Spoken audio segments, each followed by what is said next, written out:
rahimakumullah, berkaitan dengan subuh berjamaah itu ada sholat yang antara sholat subuh dengan sholat duha.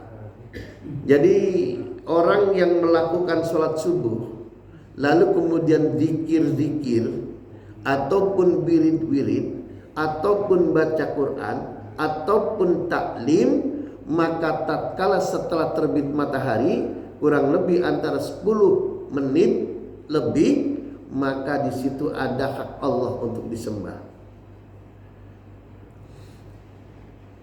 Hak Allah untuk disembah pasca terbitnya matahari setelah syuruk, ada sholat yang disebut namanya sholat Isyraq. Sholat Isyraq ini kalau kita baca di literatur fikih, di sholat-sholat sunnah di kitab fikih biasanya nggak ketemu. Karena ini adanya di kitab-kitabul aulia, di kitab-kitab yang tentang keutamaan-keutamaan. Di dalam kitab Hidayatul Adqiya ila Thariqil Aulia, Syekh Zainuddin Al-Malibari rahimahullah, di dalam sebuah bab Adabul Isyraq, beliau berkata, jadi idza syamsu badat karu maykhina shallil isyraqi wa qur'anan tala. Ini beliau menggunakan nadham. Idza syamsu badat karu maykhina shallil isyraqi wa qur'anan tala. Apabila sinar matahari telah memancarkan ke bumi, shallil isyraqi wa qur'anan tala, maka dirikanlah salat sunnah isyraq dan bacalah Quran dengan tartil. Hisban fa aktsara bitti'adin ma'a adabin wa khuduril qalbi khashian wa murattila. Dengan membaca Quran satu hizib ataupun lebih, dengan mengambil peringatan, juga dengan santun disertai hadirnya hati dan juga dengan khusyuk. Hadirin kaum muslimin rahimakumullah.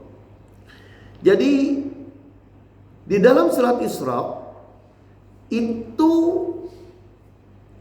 Syekh Zainuddin Malibari menyebutkan salat ini namanya salat Isyraq. Maka beliau juga mencontohkan niat salatnya, usolli sunnatal isyraqi raka'ataini lillahi ta'ala. Boleh juga dengan usolli sunnatal isyraqi raka'ataini mustaqbilal qiblati lillahi ta'ala, atau mustaqbilal qiblati adaan lillahi ta'ala. Dan sholat Isyraq itu tidak disunnahkan untuk berjamaah. Ini sholatnya sendiri-sendiri. Jadi karena itu memang berkaitan dengan sholat Isyraq ini, ada ulama yang berpendapat bahwa ini adalah pada hakikatnya sholat duha yang dipercepat. Tapi kalau melihat nadhamnya Syekh Zainuddin Al-Malibari, itu bukan sholat duha, tapi tetap itu sholat Isyraq. Jadi kalau sholat duha itu antara 6:30 lewat sampai jam 7 sampai jam 9. Tapi kalau sholat Isyraq itu setelah terbit matahari kurang lebih 10 menit. Jadi jangan pas waktu tid.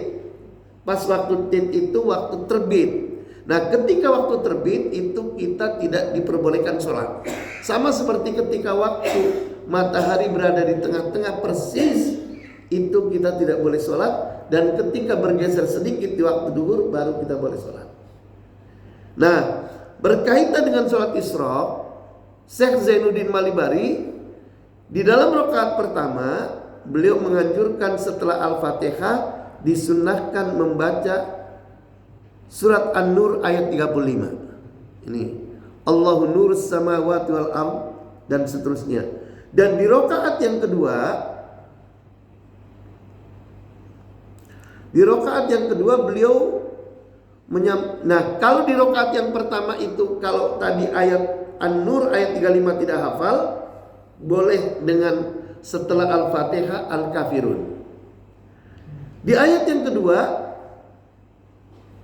itu beliau menganjurkan sause maca Fatihah, maca Quran surat An-Nur ayat 36 sampai 38. Kalau itu tidak hafal, boleh di ayat yang kedua setelah Al-Fatihah itu Al-Ikhlas saja.